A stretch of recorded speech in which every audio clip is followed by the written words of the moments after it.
जय श्री कृष्ण। आप सभी प्रभु मूर्ति को कृष्ण जन्मोत्सव की अनेकानेक शुभकामनाएं। आप बड़े सौभाग्यशाली हैं कि लगातार प्रत्येक वर्ष मेरे राधा माधव के इस पावन जन्मोत्सव को मनाने का, उसमें आनंद लेने का आप सबको अवसर प्राप्त होता है। कलियुग केवल नाम आधारा, सुमरि सुमरि नर उतरहि पारा। कलयुग का क्या अद्भुत प्रभाव कि यहाँ पर मेरे गोविंद तो नहीं है, लेकिन उनकी लीला कथाएं हैं। मेरे गोविंद का नाम है और केवल नाम का ऐसा महत्व कि हम सब उस नाम को एक बार लेते हैं और हमारे कोटि कोटि जन्मों के अपराध नष्ट हो जाते हैं, कट जाते हैं। आज मैं स्वयं बड़े आह्लाद में हूँ और इस वीडियो को बनाने का मेरा उद्देश्य केवल इतना है कि मुझे खुद आनंद प्राप्त करना है। स्वांतः सुखाय रघुनाथ गाथा। आज मेरे सुख के लिए, आज मेरे गोविंद के सुख के लिए, क्योंकि मेरा माधव सदैव प्रसन्न रहता है और प्रत्येक मानव को एक ही संदेश देता है कि सदैव प्रसन्न रहो। और प्रसन्न रहने का अधिकार केवल मानव को ही तो है। वो प्रत्येक जन मन में राज करने वाले हैं। और देखिए, आज मेरे गोविंद आने वाले हैं, पुनः आने वाले हैं। वो बार बार, वैसे तो वो अजन्मा है, वैसे तो वो गर्भ को निर्धारण करने वाले हैं, गर्भ बनाने वाले हैं, लेकिन देखिए मेरे गोविंद की कृपा दृष्टि देखिए। मेरे गोविंद गर्भ का मान बढ़ाने के लिए गर्भ में प्रवेश करते हैं। आहम जानी गर्भ धमात्वम जासी गर्भ धम्मा। मैं गर्भ से उत्पन्न होता हूँ, जन्म लेता हूँ, तो गर्भ का बनाने वाला है मेरे गोविंद। फिर भी तू गर्भ धारण करके आता है। मन भौरा नाच रहा है, आह्लाद में झूम रहा हूँ।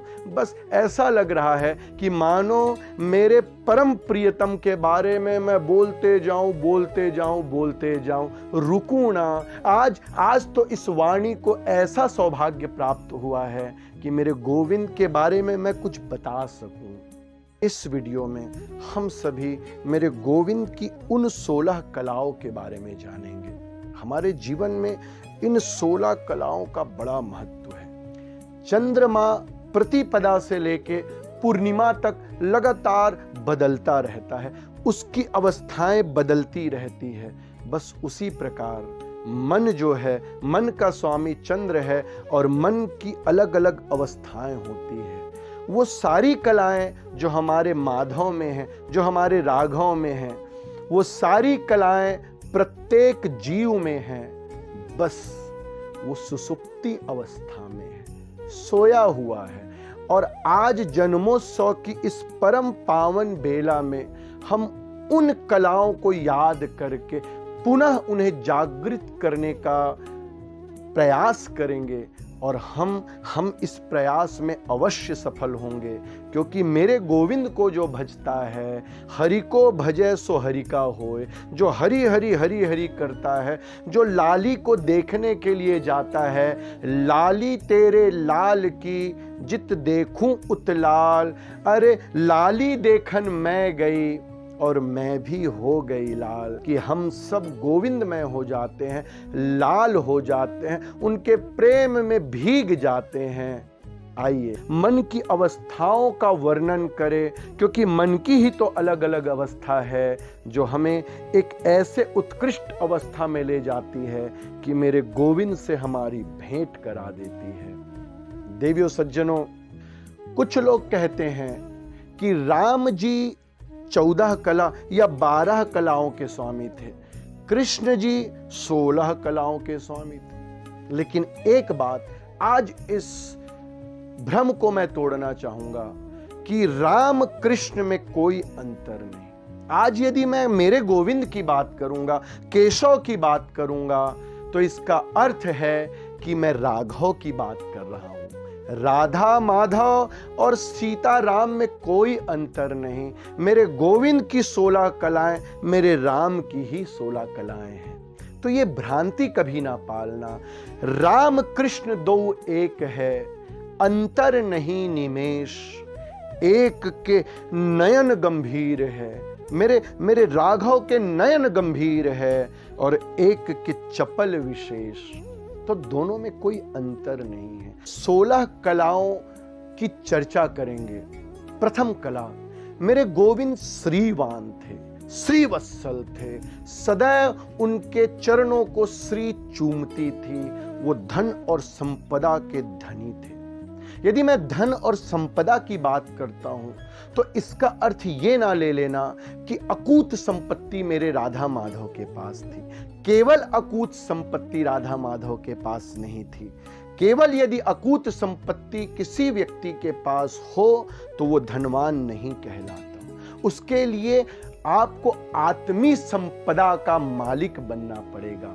और मेरे गोविंद इसलिए संपत्तिवान थे, इसलिए धनवान थे, इसीलिए श्री वत्सल थे, क्योंकि वो बांटना जानते थे। उनके दरबार कोई भी आता था तो खाली हाथ नहीं जाता था। आज भी मेरे गोविंद के केवल नाम की हम चर्चा करते हैं तो सच कहता हूं, हृदय मंदिर में पुनः घंटी, शंख और नगाड़े बजने लग जाते हैं। आप जो हैं वो नहीं रहते, आप अकायक ही धनवान बन जाते हैं। और इसीलिए तो वृंदावन धाम में आज भी जो प्रभु भक्त हैं, आज भी जो गोप गोपांगनाएं हैं, आज भी वहाँ के जो ग्वाले हैं, वहाँ की जो ग्वालिनियाँ हैं, वो सदैव कहती है, हमारो धन राधा श्री राधा, श्री राधा है वैष्णव धन राधा राधा राधा राधा राधा, परम धन राधा राधा राधा राधा राधा, जीवन धन राधा श्री राधा, श्री राधा। वो आत्मी संपदा के स्वामी थे, सदैव बांटते थे, सदैव बांटते थे। और जो बांटता है वही बटोरता है, जो खिलाता है वही खिलखिलाता है।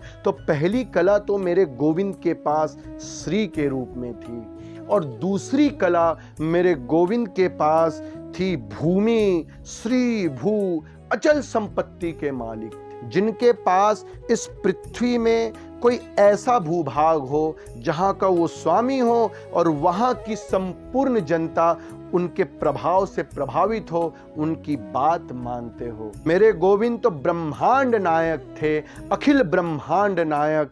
मेरे गोविंद संपूर्ण वसुधा के स्वामी थे कि चारों वेद तेरो जस गावे, नेति नेति तुझे पुकारे, फिर भी ना पावे पार, तेरी जय होवे, बांके बिहारी लाल तेरी जय होवे। उनके कीर्ति का तो गान होता है कीर्तन के रूप में, हे गोपाल राधा कृष्ण गोविंद गोविंद, कृष्ण गोविंद गोविंद, कृष्ण गोविंद गोविंद। जो मेरे गोविंद का जयकार करता है उसका समाज में जय जयकार होता है।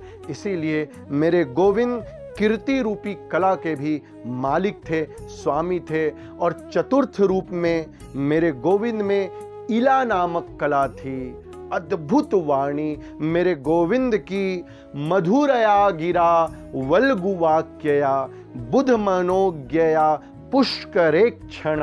कितनी मधुर बानी, अधरम मधुरम वदनम मधुरम, नयनम मधुरम हसितम मधुरम, मधुराधिपते रखिलम मधुरम। वो तो मधुर मधुर थे, मधुर मधुर प्यारा नाम, प्यारे कहो आठो याम, कहीं बीत न जाए ये घड़ी, बोल हरि। सदैव मधुर मधुर वाणी बोलते, और इतनी मीठी उनकी जुबान कि मैया देख लेती कि उन्होंने माखन खाया और गोविंद कह देते, मैया मैंने माखन नहीं खाया। इतनी तोतली भाषा में बोलते थे, वो मिट्टी खाते, सारे लोग शिकायत करते और मैया कहती, क्यों रे कान्हा तैने मिट्टी खाई? तो कान्हा कहते, ना हम भक्षितवानम व्य सर्वे मिथ्याभिशंसिना। मैया मैंने मिट्टी नहीं खाई, ये जितने लोग हैं ना सब झूठ बोलते हैं, लेकिन उनकी वाणी इतनी मधुर थी कि मैया और पूरे गोप गोपाल उनकी बात को मान जाते थे। मधुर मधुर प्यारा नाम, उनकी वाणी मधुर, वो मधुर, उनकी दृष्टि मधुर, सब कुछ मधुर। इसीलिए मेरे गोविंद ईला रूपी विद्या से भी संपूर्ण थे और उसके बाद लीला रूपी विद्या के वो स्वामी रहे। उनकी लीला का क्या बखान करना। जब भी उनकी लीला का गान होता है तो मन में लौल्यता आती है, मन प्रसन्न होता है, निर्मल हो जाता है और आपके अंतःकरण में क्षुब्धता, आपके अंतःकरण में शून्यता और न्यूनता नष्ट हो जाती है। इसीलिए सदैव उनकी लीला का गान करे तो मेरे नाथ श्री भू कीर्ति ईला और लीला के स्वामी थे। 16 कलाओं में कांति का भी वर्णन आता है। ऐसा बदन कि कृष्ण का मंदिर दिखाई दे, बोले तो बांसुरी कहीं बजती सुनाई दे। वो जब चलते तो लगता मंदिर चल रहा है, वो बोलते तो लगता कि बांसुरी कहीं बज रही है। इसीलिए तो भागवत में बड़ा सुंदर श्लोक आता है कि बरहा पीडम नटवर वपु कर्णयो कर्णिकारम बिभ्रत वासः कणक कपिशम वैजयंतीम चमालाम रंध्राण मेनो रधर सुधया पूरयन गोप वृंदैर वृंदारण्यम स्वपद रमनम प्राविशद गीत कीर्ति। वो कांतिवान थे, जो उनको देखता बस उनमें उलझ के रह जाता। इसीलिए तो जो भी वृंदावन जाता है बस वहीं रह जाना चाहता है, केवल बांके बिहारी लाल के उस पावन मूर्ति को देखना चाहता है। मोहनी है कान्हा मोहनी तेरी मूर्तिया, मोहनी है कान्हा मोहनी तेरी मूर्तिया। देखूं तुझे वो कान्हा दिन रतिया, देखूं तुझे वो कान्हा दिन रतिया। बड़ी सुंदर मोहनी रूप मेरे गोविंद की कांति अद्भुत। और उसके बाद कला के गणना में विद्या रूपी कला का वर्णन आता है।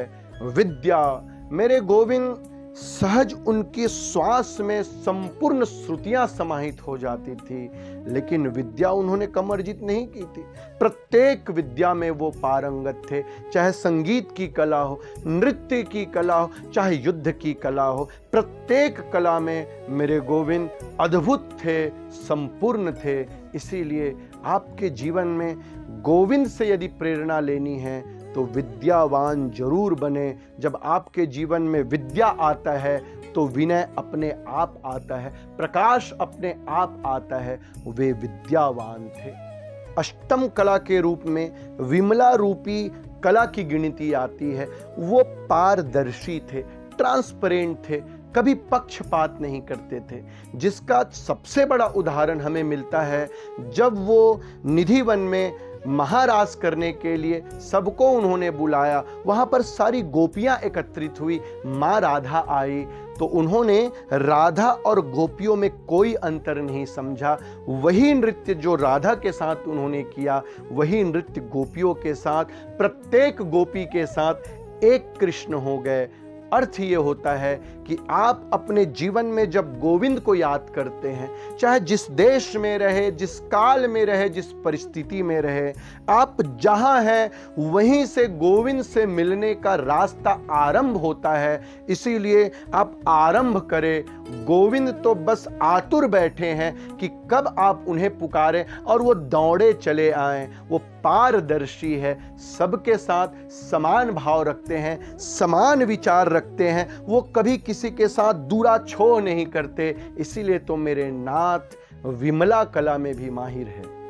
9वीं कला में उत्कर्षणी का नाम आता है। वो बड़े प्रेरणा स्तोत्र थे, नियोजन करने के धनी थे। और इसकी वानगी हमें देखने को मिलती है जब युद्ध क्षेत्र में अर्जुन गांडीव धनुष लेकर युद्ध करने के लिए तैयार है। और अब जैसे ही युद्ध की बेला आई तो अर्जुन के पसीने छूटने लगे, गांडीव धनुष जमीन में गिर गया। तब उत्कर्षणी कला का प्रदर्शन मेरे गोविंद ने किया और ऐसी प्रेरणा जागृत की कि अर्जुन ने पुनः गांडीव उठाया और लक्ष्य भेदन के लिए तैयार हो गए। संपूर्ण कौरव सेनाओं का उन्होंने विनाश कर दिया। ये अद्भुत कला मेरे गोविंद में। और 10वीं कला के रूप में गणना होती है ज्ञान की, नीर क्षीर विवेक की। और इसका परिचय मेरे गोविंद ने समय समय में दिया। जब बात आई पांडव और कौरव के बीच भूमि को लेकर तो गोविंद ने ही प्रस्ताव रखा, 5 ही गांव दे दे बसर के लिए। कौरव के सामने प्रस्ताव रखा कि 5 गांव दे दो, ये तुम्हारे भाई है, युद्ध टल जाएगी, युद्ध की बात है वो तो टल जाएगी, 5 ही गांव दे दे बसर के लिए। हालांकि कौरवों ने मेरे गोविंद की बात नहीं मानी और युद्ध हुआ। जब सारे ब्रजवासी इंद्र की पूजा करते थे भय के कारण, तो गोविंद ने अपने ज्ञान के प्रकाश से सबको समझाया कि पूजा यदि करनी है तो किसी अभिमानी का ना करो, पूजा करनी है तो प्रकृति का करो, गिरिराज पर्वत का करो, जो हमें संरक्षित करता है, जो प्रकाश देता है उस सूर्य की पूजा करो, जो जल देता है उस वरुण देव की पूजा करो। आप सदैव प्रकृति के प्रति कृतज्ञ रहो, कृतज्ञता ना करो। इसीलिए मेरे गोविंद इस कला में भी बड़े माहिर थे। गोविंद की 11वीं कलाओं के रूप में कर्मण्यता की गिनती आती है। वो कर्मशील थे, क्रियावान थे। हालांकि उन्होंने कौरव और पांडवों के बीच छिड़े युद्ध में शस्त्र नहीं उठाने का संकल्प किया, बावजूद इसके मेरे गोविंद सारथी बनकर ही संपूर्ण युद्ध का उन्होंने संचालन किया। तो बड़े क्रियावान थे। मानो इस कला के रूप में हम सबको वो संदेश देते हैं कि कर्मण्येवाधिकारस्ते, सदैव कर्मवीर रहो। जो पुरुषार्थी होता है वो अपने भाग्य को भी बदल देता है। लकीर के फकीर ना बनो, कर्मवान बनो, पुरुषार्थी बनो।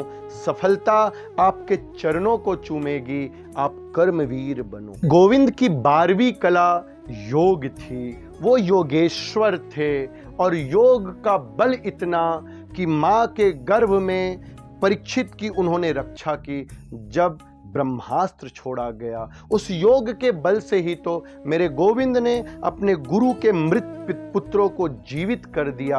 योग में बड़ी शक्ति है। यदि आप निष्काम भाव से योग में बैठ गए तो आपकी आयु इतनी लंबी होगी जिसकी आप कल्पना नहीं कर सकते। मेरे गोविंद मानो इस कला के माध्यम से हम सबको प्रेरणा देते हैं कि हमारे जीवन में योग अवश्य हो। समत्वम योग उच्यते, योग सम बनाता है, सबको देखने की समान दृष्टि देता है, आपको बड़ा उत्कृष्ट बनाता है। 13वीं कला की गणना में गिनती आती है प्रहवी। अर्थ होता है वे अत्यांतिक विनयशील थे, जिसका प्रमाण बार बार मिलता है। जब सुदामा मेरे गोविंद के दरबार आए, द्वारिका नगरी में आए, तो मेरे गोविंद अपने राज सिंहासन से उठकर दौड़ लगाने लगे। बस कान में इतना ही तो सुनना था कि शीश पगा न झगातन में, नहीं जाने को आह बसै कही ग्रामा, धोती फटी सिलटी दुपटी, और पाँव में उनके चप्पल भी नहीं हैं। और पूछत दीन दयाल को धाम, बतावत आपनो नाम सुदामा। और सुदामा सुना उन्होंने, राज सिंहासन छोड़ दिया, दौड़ने लगे। आत्यांतिक विनयशीलता का उन्होंने परिचय दिया। पानी परात को हाथ छुयो नहीं, नैनन के जल से पग धोए। देवियों सज्जनों, थोड़ी सी पद प्रतिष्ठा हमें यदि मिल जाए ना, तो ना जाने हमारा घमंड 7वें आसमान में चला जाता है। हम अपनों को नहीं पहचानते। और एक तरफ द्वारिकाधीश, जिन्होंने स्वयं उस द्वारिका नगरी का निर्माण किया हो, जिनकी इतनी मान प्रतिष्ठा हो, वो इतना सरल होता है, इतना विनयशील होता है। मेरे गोविंद की ये बड़ी पावन कला, वो आत्यांतिक विनयशील थे। प्रभु श्री राम जब रावण को परास्त करके वापस आए और गुरु वशिष्ठ से जब उन्होंने अपने सारे बानर भालुओं को मिलवाया, तो मेरे राघव कहते हैं, ये सब सखा सुनहु मुनि मेरे। ये जितने दिखते हैं ना मुनि, वो मेरे सखा है। और जब दूसरी बात मेरे राघव ने कही, तो वशिष्ठ महाराज के आंखों से अश्रु की धारा प्रवाहित होने लगी। राम जी कहते हैं कि इनके बल मैं रावण मारियो, इनके बल के ही तो प्रताप से मैंने रावण को परास्त किया गुरुजी। ये सब मेरे सखा है। करते हो तुम कन्हैया और मेरा नाम हो रहा है, मेरा आपकी कृपा से सब काम हो रहा है। वो यथार्थवादी थे, वो सत्यवादी थे। गोविंद सत्य तो कहते थे, लेकिन मृदु कहते थे, जो है वही कहते थे। इसीलिए तो जब माँ देवकी ने गर्भ धारण किया तो गर्भ की पूजा की गई और सारे देव आकाश मार्ग में एकत्रित हो गए और वो कहने लगे, सत्यव्रतम सत्य परम त्रिसत्यम सत्यस्य योनिम नीतम च सत्ये सत्यस्य सत्यमृत सत्य नेत्रम सत्यात्मकम त्वाम शरणम प्रपन्ना। अरे तू ही सत्य है, तू ही जगत का अंतिम सत्य है मेरे केशव, मुझे अपनी शरण में ले ले। सच्चिदानंद रूपा, तू सत्य है, तू प्रकाशवान है और तू ही तो आनंद है। 15वीं कला के रूप में इसना की गिनती आती है। इसना का अर्थ होता है वह व्यक्ति, वह राजा, ऐसा व्यक्तित्व जिसमें आधिपत्य का गुण रहे। मेरे गोविंद में वो गुण कूट कूट कर भरा था। और अंतिम कला के रूप में अनुग्रह रूपी कला की गिनती आती है। मेरे गोविंद अनुग्रह करते हैं, केवल अनुग्रह करते हैं। इसीलिए हम सब प्रार्थना करें कि प्रभु मोरे अवगुण चित्त ना धरो, समदर्शी है नाम तिहारो, चाहे तो पार करो। वो सबको पार करते हैं, बस वो कहते हैं कि मेरी दृष्टि में आ जाओ। मम दर्शन फल परम अनुपा, जीव पाहि निज सहज स्वरूपा। देवियों सज्जनों, आज जन्माष्टमी है। हमने मेरे गोविंद के 16 कलाओं के बारे में सुना। वो 64 विद्या के भी मालिक है। इस धरती में जो भी आया है उनका पुत्र है। बस उनकी शरणागति कर लो, पाप ताप संताप का नाश हो जाएगा। आज खूब उत्सव मनाओ, आज उत्सव की ही तो बेला है। राम मर्यादा के प्रेरक स्तोत्र है, तो कृष्ण उत्सव के प्रेरणा स्तोत्र है। अपने जीवन में आइडल बनाओ राम को और कृष्ण को। आइए आज खूब आनंद लेंगे। आप सबका जीवन खूब मंगलमय हो, आपके जीवन में खूब आनंद हो। जय श्री कृष्ण, जय श्री कृष्ण। राधे राधे।